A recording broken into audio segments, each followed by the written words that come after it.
Huwag kang basta higabi pag ano. Tama na yan? Tama na? Okay ka na? Tama na ba?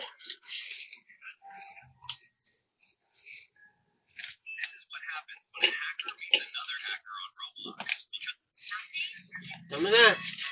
Ako na. Okay na yan, tama mo. Okay na. Bakit?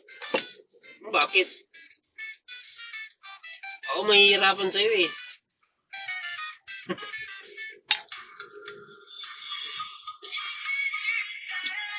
Puro dos lang nilang.